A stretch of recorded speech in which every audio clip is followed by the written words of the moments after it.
afternoon. My name's Jane Moore, and I'm with the Martinez Oral History Project. Today's February 11th, 2017, and I'm in the home of Bill Harbin. Hi, Bill.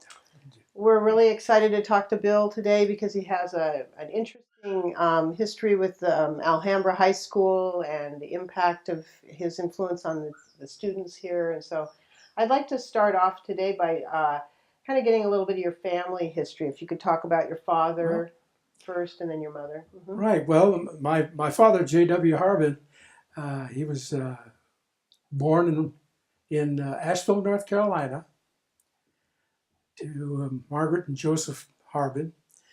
And he left home when he was 11 or 12 and went to Rutland, Vermont, and worked for the railroad as a call boy. He went around and woke the crews up and did that. At 11 or 12? At 11 or 12. Wow. Yeah, but that was an era. Yes, it was. And then they migrated to Arizona, and his folks became big-time commercial farmers. And he was in that business for a while. And then he finally retired from the railroad, the Southern Pacific, out in Los Angeles. And but he became a chef. He was one of these talented guys who could do most anything and do it well. And he became a chef. And the rest is kind of history with him. He also became a gypsy. We moved quite frequently. He met my mother in Phoenix, Arizona. They were married there. And then my mother was from Louisiana. She came from an old Southern family named Head, which caused some problems with the boys when they were growing up. She had 5 brothers and 2 sisters. And the brothers' names, her father was kind of a eccentric kind of a guy, and he had been a Civil War veteran. And he named the boys, there was Cephas Brownhead, Jose Macchio Head, I don't know where that came in, Julius Caesar Head, Jose Macchio, I gave you that one, and then the coup de grace, Hamilton Fish Head. Hamilton Fish being the statesman at that time. Oh my So gosh. that was quite a family. And what was your mom's name? Her name was Hilda Hazel. Hilda Hazelhead. Hilda Hazel. Wow. But anyway, that was. I had an experience of going down there right after World War II. I went to Louisiana, but her family kind of migrated to Arizona, and they stayed there. Everybody had asthma in Louisiana, I guess, so they'd go to where it was dry, and they were there. So, but she was a marvelous woman. She was a hasher. She was a wittress. Okay. She had a great sense of humor, and she used to call me her witty son, her nitwitty son. That's what she got for marrying her first cousin. She always, and she'd tell stories about being in the restaurant, especially during the war when there was rationing going on. This one day she said that bus stopped and this young man came in. She says, "Well, we're lucky today. We have bacon, ham, and sausage." He says, "Honey, that hog meat don't agree with me." So she said, that is that. Another deal she had with the cook, she was always turning egg orders in and never telling the cook how she wanted them cooked. And he got on her. But he says, "Hilda, next time you turn in an order, I want to know how the eggs are supposed to be cooked." She said, "Okay." She said this young woman, or an older woman, came in and said, "I'm going to have a couple of eggs." And she says, "Well, how would you like those eggs cooked, honey?" She says, "Oh, just cooked." So she wouldn't turn the order in that way and almost got fired. But so she worked with your dad? She did. And then my dad, like I say, he was a gypsy. We lived everywhere. I lived in 2 or 3 places in Arizona. Lived in Mesa, Phoenix, and Tolleson. And then we went to California. We lived in Hollywood. He worked for a guy named David Dunn, who worked with the theaters or the studios. And so we lived there, and I had my first experience of getting lost. Some buddies of mine took me up to the observatory, and I told my mother that morning before we left that I was going to the lavatory. She said, "Well, good." And but anyway, I went to the observatory, and then they ditched me, and the cops found me about 6 or 8 hours later. But that was another experience. And living in Los Angeles was an experience at that time. You were young? You were I was younger young. I then. was in. Yeah, the war hadn't started yet, Right. and then when the war started, my dad he could fall into businesses, so we went to Mojave, California, and we had 3 restaurants there: the Tower, the Montmartre, and the Silver Dollar. I can remember them. He owned them, or He owned them. Wow. He ran them. Yeah, and he owned them. Mm-hmm. And it was during that time, it was kind of a sad thing. They had the internment camps for the Japanese people. Right. I think of my good friend Hiro Okawachi. I think of him because he went to summer camp in one of those, I guess. But anyway, this one particular day, these trailway buses pulled up, and my mother at the Montmartre, we were working. She was at the Montmartre. She had these Marine Corps wives where there was a Marine base there, an Marine Air Station, and their husbands were all out in the South Pacific. And she had these Marine Corps wives working for her. And anyway, this busload of Japanese people came in, and this one woman come up to my mother and says, "Hilda, our husbands are out in the South Pacific, doing their thing, and we're not going to wait on these people, these Japanese people." And this FBI guy looked right at my mother and said, "Well, Mrs. Harbin, that's fine and well, but if they don't, I'll have this place closed in 5 minutes."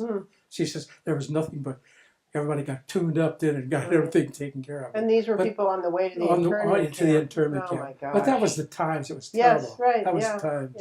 Yeah. Not one of our better times in history. Not one of our prouder moments. Not one of our prouder moments. No. And then from Mojave, we went to Bishop, California. All the hot spots. All the hot spots, all the bigs. And we were in Bishop when the war went off. I'll never forget it. We were sitting there August 14th, 1945. And we were sitting there, and the sirens started going off downtown. And we had a woman staying with us named Eads, Bailey. Her husband was named Bailey Eads. She was named Sue, and her husband was in the Marines in the South Pacific. She started crying because she knew the war was over. But that was an experience. But it was the times, I can remember living in Los Angeles. My aunt Vivian, who just passed away, as a matter of fact. She was working, and the war started, December 7th. I remember that well. I was in the Los Angeles River playing, and in all 6 inches of it. And the war started, and the word went around, we're at war. I didn't know what that meant, but I remember going out by where Lockheed was located, and it was just town and the plant and all that. And then a week later we went by there, and they had false houses built on top of it, and nets for camouflage, because we were convinced that the Pacific coast, the Northwest and the Pacific coast was going to be invaded. We were just convinced of it. So they had houses on top of the factories? Right on top of they had built elaborate deals on top of the factories. To house people? No, for camouflage. Oh, I see. To camouflage the Lockheed. Sure. Okay, I get it. Yeah. But anyway, that was my experience right there. Wow. And when we moved to Bishop, that's when my cousin Charles, he brought his body back from Okinawa, and we went to Louisiana, and I spent the entire summer in Louisiana. And I didn't think I'd ever come home. And my kid sister was born in Vicky Jo, and we spent the entire summer there. And I can remember it was a real experience. My mother had an interesting family. They were real old Southerners. They lived in towns like Chatham and Hog Hair and West Monroe, Huey Long country. My mother was a Huey Long fan.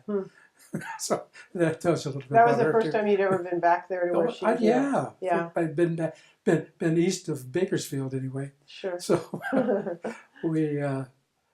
but it was a real experience that way. And from Bishop, we moved to Cooley Dam, Washington, another move. We'd stay someplace about 6 months.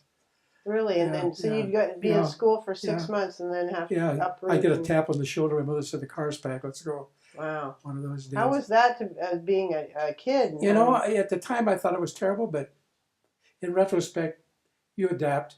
Yes, kids are they can Overcome. adapt. Yeah. Yeah. And you had your Yeah. sister. How much younger is your Oh, sister? she was quite a bit younger, Oh. 12 years. Yeah. Oh, 12 years Yeah, younger. she was younger. She was a baby. She was the pet. She was the family pet. Uh-huh. But anyway, we moved to Cooley Dam, Washington, Hmm. to by the dam. My dad worked there in a restaurant. He was running it. And from Cooley Dam, we went to Grants Pass, Oregon. Mm. And this was in about 1947. And my mother told my dad, "This is my last move. That's it, buddy." This yeah. is it." Mm-hmm. And you know what he said? What? "See ya." Wow. And I never saw him again. Really? Yeah. But that's my where you did gosh. this. But So you and your mom and your sister were there in Grants Pass, Oregon. and your mom, did she continue to work? Yep, Because and she had worked. to, Yep, sure. she worked at the Cozy Cafe, Huh. and it was. Yeah, she was super Yeah. mom. Yeah, well, Super. she would have had to have been. Yeah. Absolutely.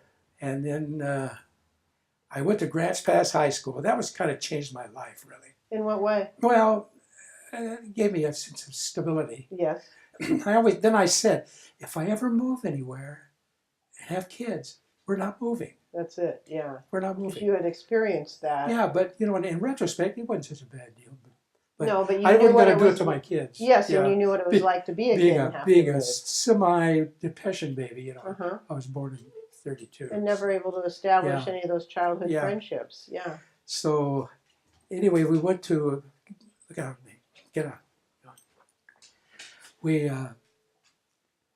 went to Grants Pass, Uh-huh. and I went through high school there.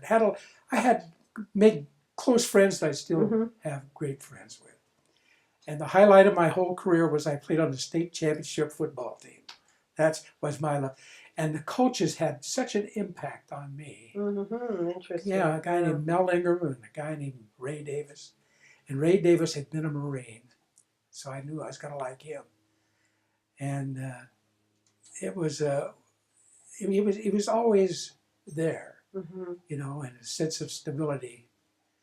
So Really when I is. graduated from high school, and I was kind of like you said about yourself, I figured I'd last about a week Uh-huh. in college. I Yeah. would. And so I said, well, the Korean War had started. And I went down, joined. My mother had to come sign because I was young.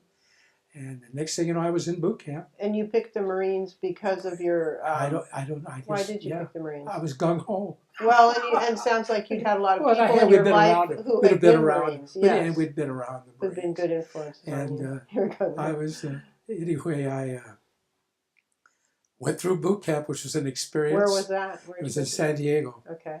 and it's something you don't forget. You don't tell many people about it because they don't believe it. Right. But it is. It was an experience, and you know I hadn't had an easy life, but I hadn't had a tough life. But boy, I had a tough life in boot camp. I'll tell you, it was something else. Just a totally different. I couldn't believe the experience. names they called people. Uh-huh.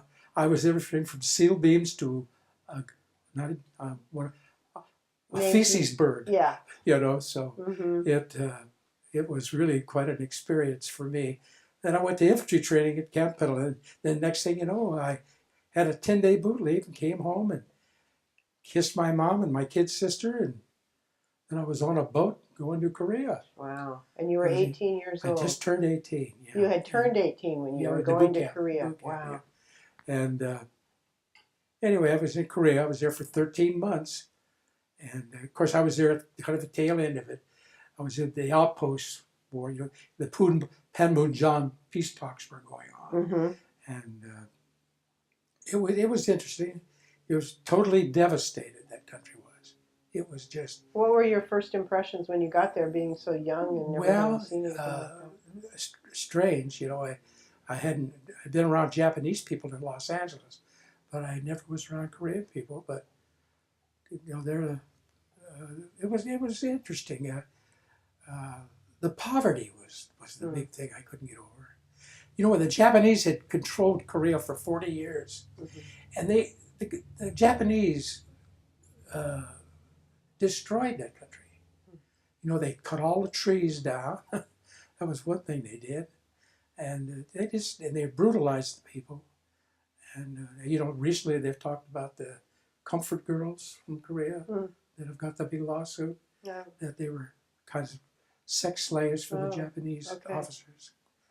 But anyway, it was interesting, and the Marine Corps was interesting to me.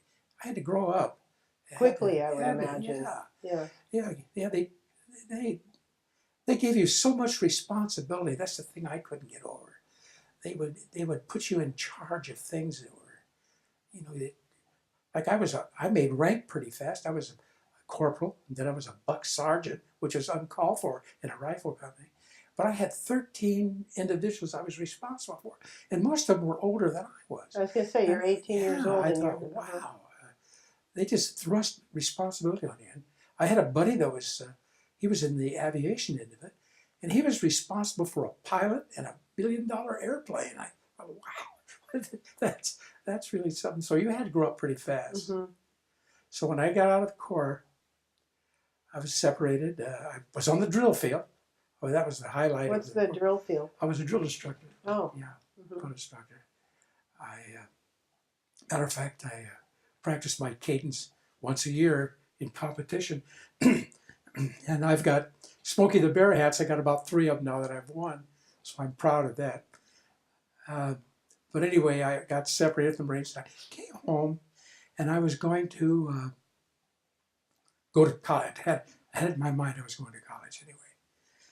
So I went over to Southern Oregon College in Ashland. Registered, took the test, got in. I didn't think I'd get in because I didn't think mine was that good.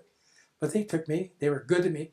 I did 4 years there, and I had the GI Bill, and they always have had a job for me. I was a custodian at the junior high school. I worked for Harry and David. I loaded boxcars for them, for the Harry and David fruit outfit.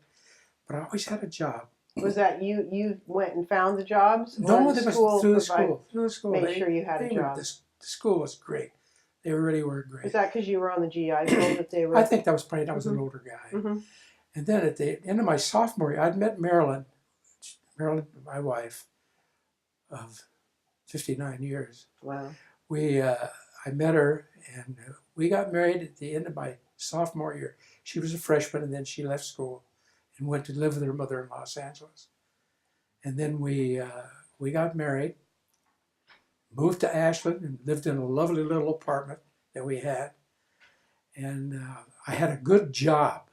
I was in the summers. I was working in tunnel construction, working underground. What kind of tunnels for? Well, irrigation tunnels. Oh, okay. Yeah, okay. 6 foot. And I did that. All the summer stuff was working. Hey. And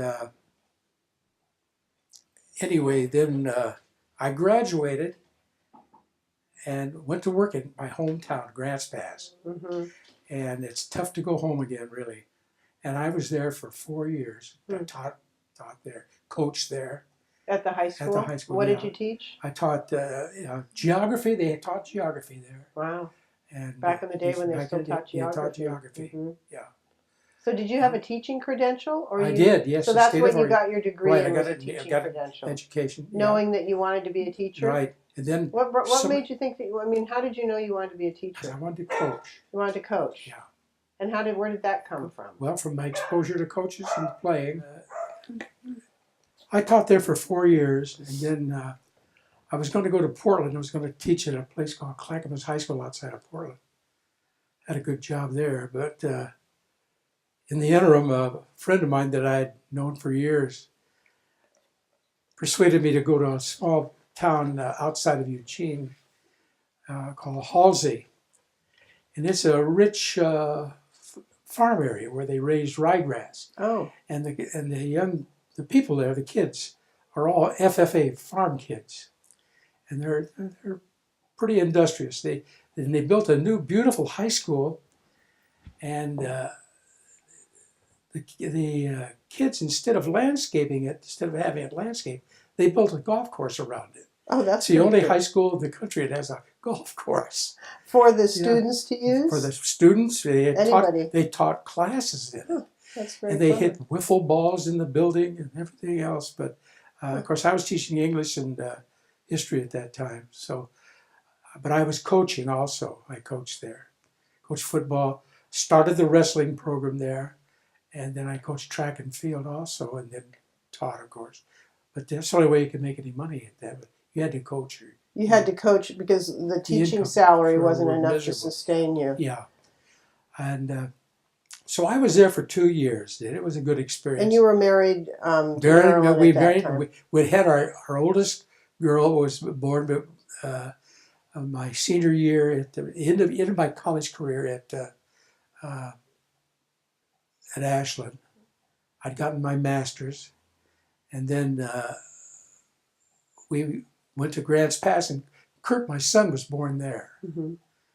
And then we moved to Halsey.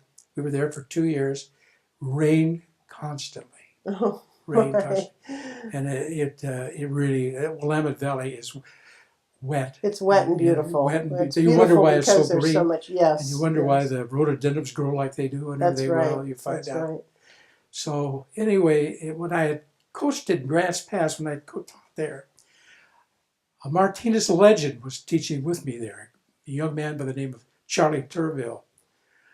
And Charlie had played at Oregon. He'd played on the Rose Bowl team in '57, was captain of that team. And him and I got to know each other really well in Grants Pass.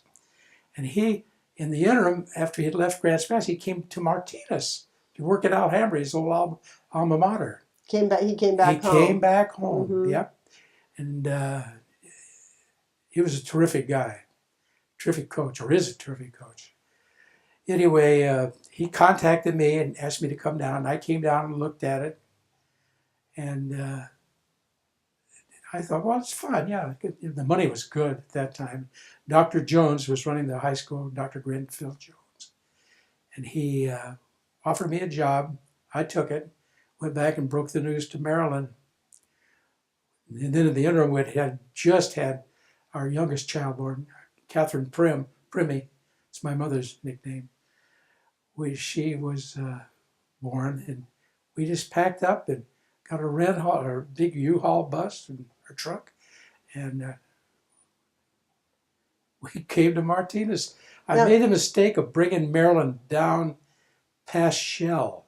Oh. And Shell was doing that number where it does once in a while, where they blow off the all excess gases, and the flames were shooting out. Oh. And here we'd come from the pristine Willamette Valley down into this. And Marilyn, she started crying. I think she cried for a month, I think. And anyway, we got a place to live, a horrible place, over in Pleasant Hill. And we lived there. And I was in Alhambra, and I loved Alhambra. God, I just instantly fell in love with it. Grenfell Jones, everybody was terrific. And I was teaching a senior English class. That was my teaching assignment, just senior English. And I was coaching football. I was going to start the wrestling program. You kick it off, it might be the second year. And then I was going to coach track, which is fine. That's what I've been doing. And anyway, we lived in this terrible place in Pleasant Hill. And one night I went home after work. My wife says, "Guess what?" And I said, "What?" She said, "We bought a house." She had a house was being built over in off of Paradise Drive. It was a 4-bedroom, beautiful place. I don't know, I think her dad helped us out with the down payment. Mm-hmm. And anyway, it was built and it was fine. And anyway, that senior English class I had, it was a riot. I had the greatest kids in the world in that class. And I see them all the time. This was in 1965. So this was the class of 1966. 66, yeah. Anyway, I'd been teaching in Oregon, and everybody in Oregon's named Smith, Jones, and Johnson. Right. Came down here. Oh, not so much. Juana Mateo, Viglanzoni, Costanza, and the Crew de Gras. manani, smell with a G. Oh, man. How long But did it take you to I know, master but those the names? kids were in hysterics all the time, laughing at trying to Trying to pronounce their pronounce names. their names. But anyway, that was my first class in the first football team. And we kind of did something that was kind of interesting because Charlie and I, when we were coaching at Charlie Turville, when we were coaching at Grants Pass, we went up to the University of Washington to a football clinic. Well, that's when the Huskies, the Washington Huskies, really got good. They brought a coaching staff in from Oklahoma, a guy by the name of Jim Owens and some other guys, and they had a different attitude. Everything was physical and tough. And I saw these jerseys that they had targets painted on the front of them. I thought, I couldn't understand what that was for. I know in the Marine Corps we'd shoot at them, but Not in the no. I thought, and then we went and watched one of their drills, and guys like Big Ben Davidson that played for the Raiders was playing for them, and those kinds of guys. And we found out they had a technique they called spearing. And everybody wore a face mask. And they would, that was the target with the mask. Anyway, So you're if you supposed to did hit it now, the target with your mask? if you did it now, you'd go to jail. Sure. It's illegal. Right. It's concussion time is more. Right. Plus, imagine the equipment back then wasn't nearly as protective as it is now. So anyway, I coached with Charlie for years, and we had a lot of success, really. Charlie turned the program around because he was a real Martinez guy. He really was. And an Alhambra guy. He was very zealous of Martinez. He was very pro. And then I started the wrestling program, had the wrestling program going. How did you go about getting the kids for that? Well, that was fascinating because Grenville Jones, God love him, he was really a pro sports guy.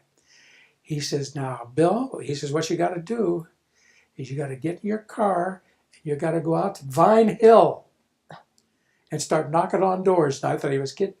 Charlie says, no, he's true. He means it.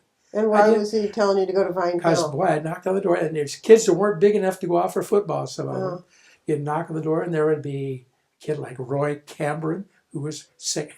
And then I picked up the whole entire McCure family. There were 3 or 4 boys, and they all wrestled for me. And the Contrerases. And in 2 years, we were a dynasty. Oh, so they were the kids who were could be great athletes, but they weren't big enough for football. Well, the McCures were, but one McCure was. Tom was a good, really excellent football player. But anyway, that was my introduction to that. It was fun. I coached wrestling until February 2nd of 1970. That's when I had my heart attack. I had to get out of there. Wrestling is tense. More intense than football. Than anything. And why is that? Because it's so personal. It's so personal. And the kids are struggling to make weight. And you're struggling with them to help them make weight. So the mothers are fighting you because you're making their kid not eat. And it was terrible. You were really invested in those kids. But anyway, I had some problems too, health-wise. But anyway, that was the end of my wrestling career, so I just coached football and track after that. And then I was teaching in the social studies department and English. And then one of my closest friends, a guy named Bob Harrison, he got me in the counseling department. Him and Dr. Jones got me in there. And that's where I spent 25 years in the counseling, over 25 years in the counseling. As a counselor for these kids. Yeah. Wow, that was neat. That was neat. Bob Harrison and I, we really bonded, really did some things together. We did a project called Global Counseling. That's where you kind of took over a role kind of as a vice principal. You dealt with the whole student. You dealt with him in the classroom. You dealt with him attendance-wise and discipline-wise. And it was called Global. It was a great concept. And we implemented it, and I thought it worked great. Bob Harrison thought it worked great. But we had a couple of people there who didn't like to change. And they didn't like dealing with kids on the discipline end of it. They just weren't comfortable with it.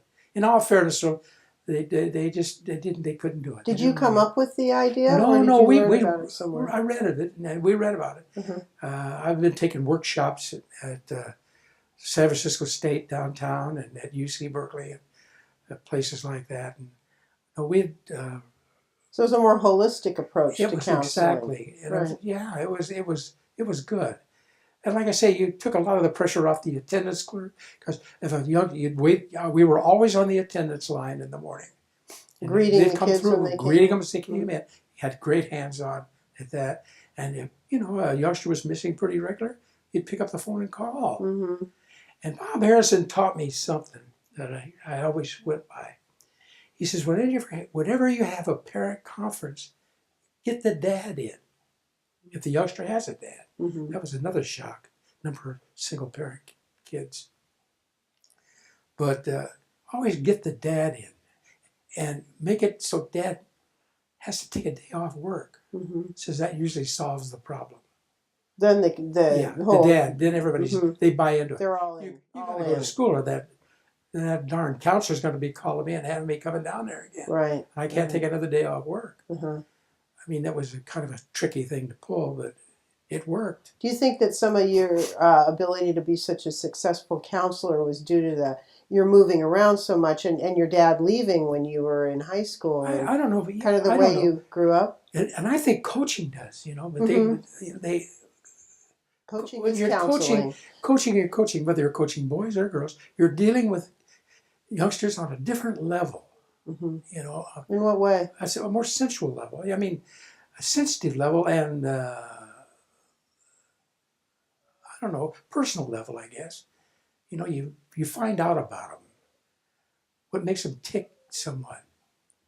I think maybe to be a good coach, you have to be willing to do that. You've got to do it. Yeah. Do it. And the kids, how did the kids respond to you being that way with them? Well, some of them said, "Well, you sound like a coach," and I took that as a compliment, I guess. Mm-hmm.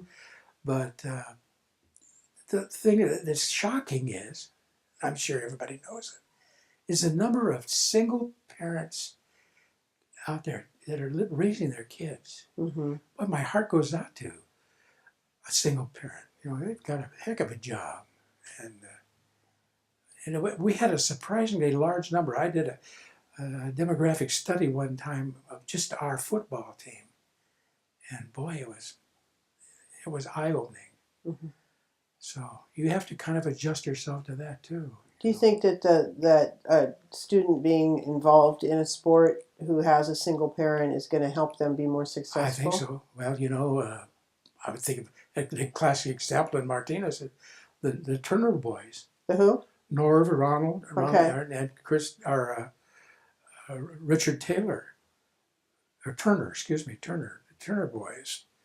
Can you talk a little bit Their about mother was them? had been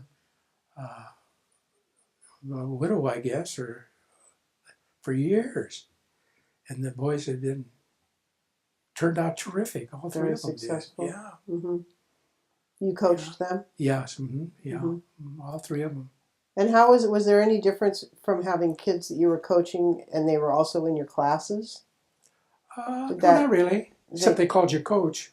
Oh, in the class instead of Mr. Harbin. Yeah, that was the only thing. But that was all right too. Uh-huh. I took it as a sign of respect, Mm-hmm. And, yeah, I enjoy it. And the girls even started calling me coach, so I guess it was. You coached girls and boys? Oh yeah, I coached girls at the last. When I first started coaching girls, this is interesting. I coached with a guy in Central Inn, Halsey, named Tinker Hatfield. And he was a legend in the state of Oregon as a coach. What sport? Track and field and football, but track and field primarily. And he started a girls program, this was in 1965. Wow, unheard of. Yeah, it was unheard of. And he started it, and it just blossomed. And the girls took to it. And girls are really competitive. Wow. And it turned out, and that was my first experience. Then we came to Alhambra, and we didn't have a girls program until recently, really. And that took off too. Mm-hmm. We've had look at our girls softball team at Alhambra now. Mm-hmm. They're a dynasty, those guys. Well, so, going back to Marilyn, your wife, she was quite an athlete. She sure was. Talk a little bit about her, because talk about your own homegrown track and field team. There she was, right? That was it. It was something. She was going to DVC in the nursing program, the pre-nursing. They didn't have a nursing program, but they had get the prerequisites. And a guy by the name of Hal Buffa was her instructor. And he got her involved in his PE class running. Well, and how old was she at that point? She was 34, 35. So she'd never run before? No, but she was an athlete.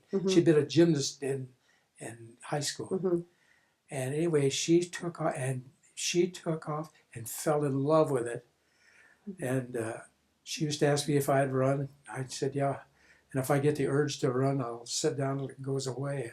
I wasn't about to get indulged in. So she just got hooked. She got hooked. Hooked is the word. She trained and did and just had, and she just got better and better and better. And this is when your kids were growing up. Yeah, 3 of our kids, Right. So. And they were pulling for Mom. Boy, Mom. Yeah, Mom was a legend already, but she hadn't done much. But then anyway, she ran the Napa Marathon. And she was, 39, 40 years old. And she ran in the 250s, broke through, a terrific time. She won it, the first woman overall. And there was a Nike representative there, and he came and he signed her right on the spot. I'll never forget that. And she was sponsored by them. Now they sent her everywhere, or she went everywhere. And she ran in Europe. She ran in England, the Avon Marathon. She ran back east, ran indoors. She was excellent indoors because she's short. On the track. Yeah, steep banks. She ran everything from the 800 meters up to the marathons. Ran in Eugene, ran at the mecca of track and field, University of Oregon. She ran there several times. Like I said, I was Mr. Marilyn Harbin for a lot of years. I guess, yeah. And this was good. And interesting because it happened to her in her later part, after she was already married and had children. And what's neat is the town really pulled for her too. And she was working for Kaiser then. She'd gone back to school, became a nurse. She was working for Kaiser then. And they rallied around her and they got a fund together and sent her to the Avon Marathon in London. Wow. She ran in London. What an inspiration. Yeah, it was. Because she went back to school when she was older. Older woman, right. Right after I had my heart attack in 1970. She decided she better get a career if I was going to die on her or something. So she became a nurse. And just like my oldest girl was Kimberly. She knocked around until she was 50, then went back to school and became a nurse. And she's working at the county now, surgery. Yeah. And my son was in the Marines for a long time.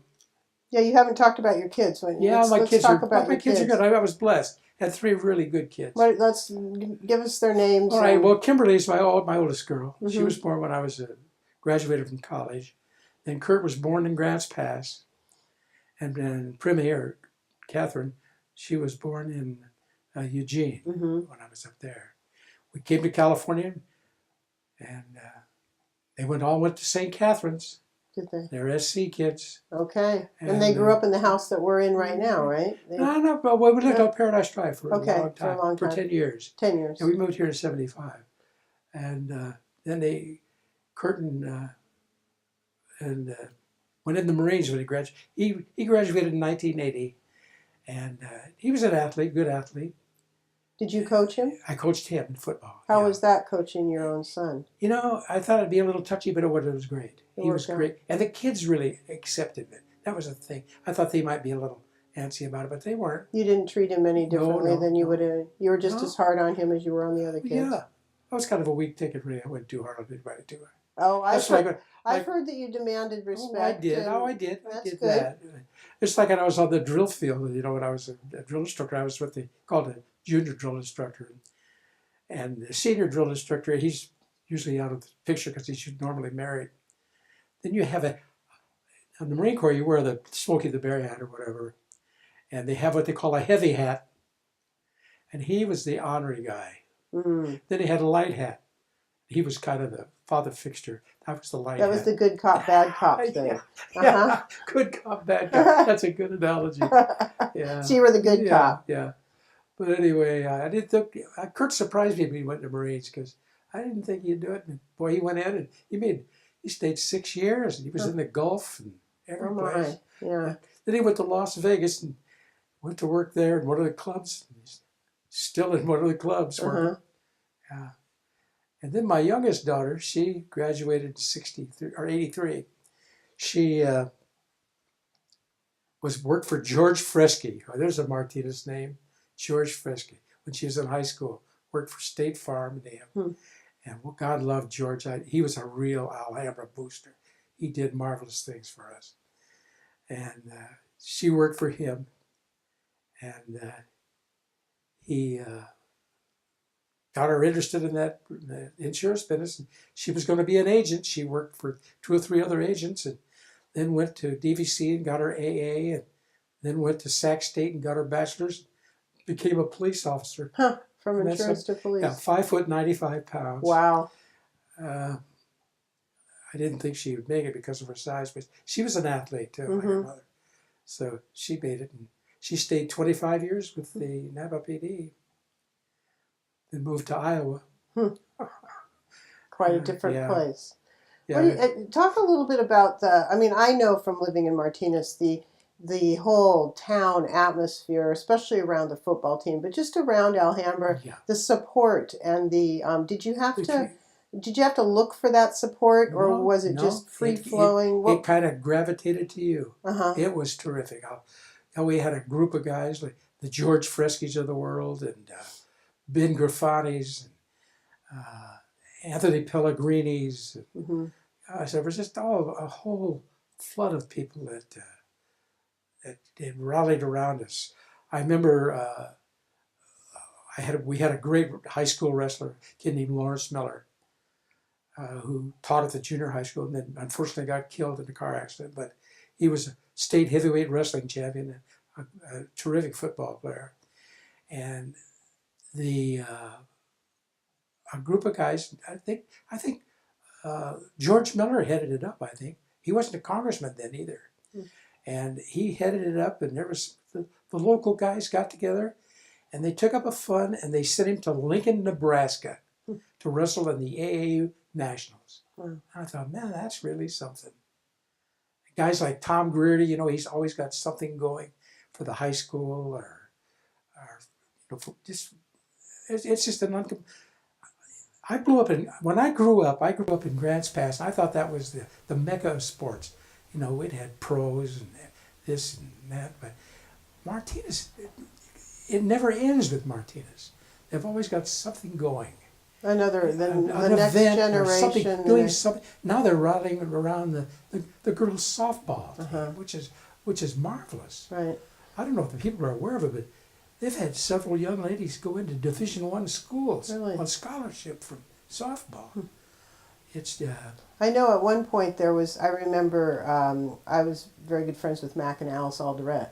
Oh yeah. And they were members of the Friends of Alhambra Creek with me, and they didn't have the doggy. The football field didn't have the diner there, and I believe it was Mac who found that trailer and helped refurbish it. Yeah. And the commitment from the community in general and the alumni and everything, I've always found to be really amazing. It's an amazing community. I love, the St. Catherine's connection and the Sportsman's Club connection. And you coached at DVC and St. Catherine's. I coached at DVC. I coached with Sam DeVito and at the same time you were at Alhambra? Yes. Oh, okay. I had a very understanding principal, and he let me go and let me do that. I coached there. I coached several years at DVC, and then I coached 5 years at the St. Mary's when they had a football program. That was a great experience. Well, talk a little bit about that. What was how was it different than being at Alhambra? Well, of course, you're dealing with college youngsters, college players. They're bigger and whatever, but it was just you had kind of a closed group that most of them lived on campus, and it was you had a different, and you had different accountability because you're playing at a different level. Not so much involvement with parents and No, that no, kind of no, level, no, right? no. My first, yeah, did nothing like the junior high or the junior college and the 4-year schools. It's a whole different ball of wax. Mm-hmm. Mm-hmm. But it was a great experience, and I made close friends at DVC and at St. Mary's. But Alhambra sticks in my mind as my favorite place. Like I said, when we came to Martinez, I probably had some opportunities to maybe go on and coach, and be a grad assistant somewhere, an assistant coach somewhere. But I fell back on my roots, I guess, and I said, well, I wasn't going to make my wife a coaching widow, Mm-hmm. which I almost did anyway, when the hours are concerned. I would imagine so, yes. I should have never played golf. Wasn't going to make her a golfing widow, too. Plus, it's humbling. Golfing will humble you. Will it? And but anyway, I said I wasn't going to move, and we stayed here. And it's the best move we ever made. My kids grew up here; they love it here. The unfortunate thing is, just like my youngest daughter, she's moved away. And my son, but you can't afford to come back. Yes, It's yeah. just. Mm-hmm. My oldest girl was lucky because she had lived in Antioch, or she still has a home there, but then she got a place here in Martinez because she Mhm. works at the county. And so we're happy to have her here. So what do you think? I just think that you've had such an incredible influence on so many young lives you've helped mold the generations that we have now. And so I kind of think, how do you see the kids that you worked with, their challenges and the things that they were up against compared to what kids are up against now? I mean, it seems like so many people are so worried about the youth and their future right now. Well, I'll tell you, I went through several eras there at in Martinez. At Alhambra, yes. Went through, the first years were fairly sedate, had some good kids. Then there was a period of time, I don't know what it was, maybe during the 70s or whatever, but there was a lot of drugs. Mm-hmm. And we lost some kids. Yeah, it must have been We hard. lost Must some have been kids. really hard. And then, but being a youngster today, I think you have to be tough. Mm. I know we think that they're not tough, but I think you have to be, because housing is miserable. I mean, boy, by getting into a house, I think there's some kids that probably never own a home. Mm. And work is a whole different thing. And college education means nothing now anymore unless you're in the right disciplines. Mm-hmm. I mean, you can't be just taking classes just to be taking classes. Right. You better have a sense of direction, or you'll be unemployable. And the social pressures now, I think, are so different than when you were coaching and working with the youth. The idea that a kid, of course, all the kids are mobile. They were mobile when I was coaching, but now it's just unbelievable. They can be gone in 20 minutes, and it seems like it's tough to stay committed. There's just so many different things to do. Influences. Yeah. Like when I was at Harbin, we only had about 4 or 5 sports. Now I think they must have a dozen, which is probably good, because a lot of them are, since Title IX's come out, there are a lot of them are girls' sports, which is great. Right. I'd love to see the girls involved. Mm-hmm. Talking to a young lady yesterday, she's in a sports medicine program at Alhambra. Oh, right. I know that Yeah. program's really good. Yeah, and I thought, wow, that's terrific. And that's actually could be a career path also. It certainly could. As Yeah. a trainer with in a sports place or Mhm. or in a university or a pro team. Or with the Warriors. Or the Warriors, Right. Right. Front and center right there. Right. Yeah, I just think that it, so it's been for you, I would imagine it's been quite a a wide perspective on the changing of the influences Yeah. on the youth. And if you don't adapt, you're in trouble. And there was a period when I didn't adapt very well. And, When you were coaching? yeah, and teaching, Uh-huh. you know, and it's easy to get jaded. And What helped you make that corner? oh, and self-reflection, I had to just sit down and think about it. Look at your own kids, and Mm-hmm. you know, speculate that you're not the number one person in the world. Hmm. So, yeah, but it's been, That's a gift. yeah, That's not yeah. easy to do. It's tough to adapt sometimes, Yes, but you it is. you have to. Mm-hmm. In this world, I can see where youngsters are going to have settling in on a career and staying for 20 years. They probably won't do it. That's not going to really It's be going to happening. change around. Yes. Yeah. As Yes. things change, technology is an example. Mm-hmm. God. Mm-hmm. Mm-hmm. Are there any other points that you feel are important to make for people that are going to be listening to this, as far as your feelings about students, coaching, your influence? You know, any advice for parents? No, just Parents, you know, single parents, and adapt mm-hmm. and overcome. Adapt and overcome. Yes, adapt and overcome. But anyway, I want to. You guys do marvelous work. Well, thank you. I want you Thank to you. know that. Thank you. Yeah. I know that you've had a huge influence on so many people in this town, and I mean, you said earlier before we started recording that you run into them all the time. Yeah. What's that like when you're at the grocery store and you're walking around the corner and here comes somebody saying Mr. Harbin to you? I know, and I always give them that. There's one of Alhambra's finest. That's my favorite line. To them. To them, you know, and we dialogue and talk about, you know, things. Uh-huh. What I remember their folks a lot too. Do you? Yeah. That's good, and so you can I do. help them. Yeah, I do, and of course, sometimes I had their folks in school also. Oh, so sure, I you was must there have so had long. two So generations. I get those, and it's neat. It is. It's fun. That's the reason I enjoy. And former colleagues are great too. Mhm. Like I go to the Sportsman's Club, I always see Norma De La Rosa there, and she worked for me for years. Oh, okay. You know, I call her Martinez's answer to Lucille Ball. You know? And What's your involvement at the Sportsman's Club? I know. I'm just a member, and I set tables up there. For Yeah. the events and. I go.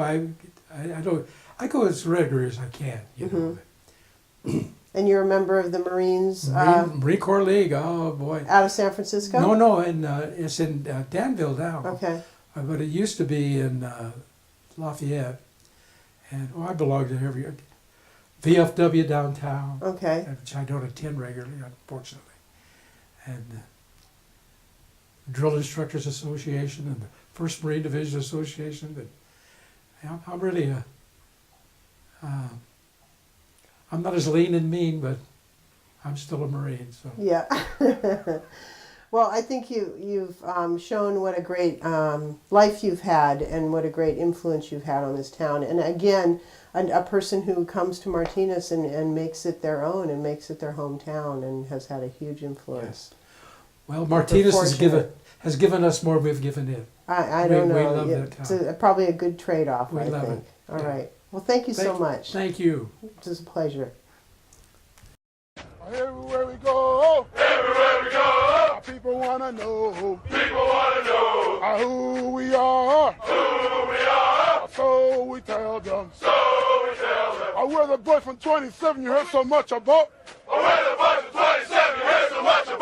Our mamas take their daughters in whenever we go out. Feels good. Sounds good. Ha, ha. You can take a look at us and see we're motivated. You can take a look at us, you know we're dedicated. Oh, right, lay ya. I lefty, right, lay ya. I low, right there, ya. Up, right there. Oh, right, lay ya. I love the double time. When I say Marine, you say Corps. Marine, Marine. Hello, right, lay ya. I lefty, right, lay ya. Oh, right.